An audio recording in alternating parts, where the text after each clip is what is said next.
விதையை விதைக்கும் போதே எப்படி விதைக்கிறீங்க? ஒரு கோல் வச்சுருக்கிறீங்க. இவ்வளவு விளைச்சல் வேணும், இத்தனை மூட்டை அரிசி வேணும், இவ்வளவு தக்காளி வேணும், இத்தனை டன் இது வேணும். விவசாயி கேட்டு பாரு, அவன் கரெக்டாக கணக்கு வச்சுருப்பான். ஏன்னா அவன் கரெக்டாக கடன் வாங்கி எல்லாம் பண்ணி அதை எப்படி பே பண்ணுறதுன்னு அதுக்கேற்ற மாதிரி பே பண்ணணும், சாப்பிடணும் இல்லையா, மற்றதெல்லாம் கவனிக்கணும். எல்லாம் கணக்கு போட்டு அவனுக்கு தெரியும் என்ன வரப்போகுதுன்றது தெரியும். ஒரு எதிர்பார்ப்போடு தான் விதைக்கிறான். விதைக்கும் போது அவனுடைய கோல் படி தான் அவன் விதைக்கிறான் பாருங்கள். அந்த சீடு, அவன் விதைக்கிற அந்த விதை அவன் என்ன கோல் வைத்திருக்கிறான்றதை வெளிப்படுத்துகிறது. அது தக்காளி விதைனா நமக்கு என்ன சொல்லுதுமோ, அவனுடைய கோல் என்ன? தக்காளி, வெங்காயம் இல்லை. ஏன்னா விதைய சொல்லுது தக்காளி தான் கோல்னு இல்லைங்களா? நான் சிலரை கேட்குறது, இப்படியே பேசிகிட்டு இருக்கிறீங்களே, உங்கள் கோல் என்ன? கோல் நல்லா இருக்கணும் தாங்க கோல், இருந்தாலும் சொல்கிறேங்க, இவ கடகரா பாருங்க, நல்லா இருக்கணும் கோலா.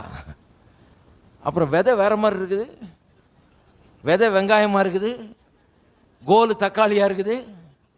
ஹலோ, அவங்க நினைக்கிறாங்க இதில் எதையாவது பேசலாம், அது விளையிறது வேறு விதமாக விளையும், நம்ம நினைக்கிறது விளையும். நீங்கள் நினைக்கிறது விளையாது, நீங்கள் விதைக்கிறது தான் விளையும்.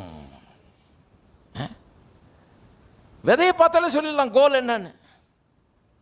விதை அவன் கையில் வச்சுட்டு இருக்கும்போது சொல்லிடலாம் இதுதான் விளைய போகுதுன்னு. அது ஒன்றும் பெரிய தீர்க்கதரிசி தேவையில்லை, ஒன்றும் பண்ண வேண்டியதில்லை. விவசாயிൻ്റെ கையில் இருக்க விதையை பாருங்கள், அவன் என்ன விதைக்க போகிறான்னு தெரியும். எத்தனை மூட்டை விதை வச்சுருக்கான்னு பாருங்கள், எத்தனை டன் அறுப்பான்றதும் சொல்லிடலாம் கரெக்டாக. இதை விதைச்ச உடனே நீங்கள் பாட்டுக்கு உங்கள் வேலையை பாருங்கள், இது பாட்டுக்கு வேலை செய்ய. ஆவிக்குரிய ஜீவியம் எப்படி நடக்குது பாருங்கள், இது பாட்டுக்கு வேலை செய்ய ஆரம்பிக்கும். எப்படி ஏசி யூனிட் தானாக வேலை செய்யாது, அதுபோல் இருதயமும் தானாக ஒன்றும் செய்யாது. இந்த வார்த்தைக்குள்ளே தான் உங்களுடைய வாழ்க்கையை உருவாக்கக்கூடிய சக்தியை கர்த்தர் வைத்துட்டார். எபிரேயர் 11:3 மறக்கவே கூடாது. உலகங்கள் தேவனுடைய வார்த்தையினால் உண்டாக்கப்பட்டது. வார்த்தை உண்டாக்குகிற வார்த்தை, சிருஷ்டிக்கிற வார்த்தை.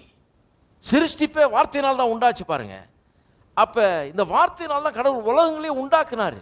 அப்போ நான் சொல்லுகிறேன், நீங்கள் பேசுகிற வார்த்தை, சொல்லுகிற வார்த்தை, நீங்கள் அறிக்கை செய்கிற இந்த வார்த்தை ரொம்ப முக்கியம். அதுக்குள்ளே ஒரு எனர்ஜியை கர்த்தர் வச்சுட்டாரு, ஒரு சக்தியை கர்த்தர் வச்சுட்டாரு. அது எதை உருவாக்கும்? நீங்கள் என்ன சொல்கிறீங்களோ அதை உருவாக்கக்கூடிய சக்தி அதில் இருக்குது. இருதயத்துக்குள்ளே அந்த வார்த்தைகள் போய் உங்கள் இருதயத்துக்குள்ளே போய் உங்கள் வாழ்க்கைக்குள்ளே அந்த வார்த்தை என்ன சொல்லுதோ அதை அப்படியே பிறப்பிக்கக்கூடிய ஒரு சக்தி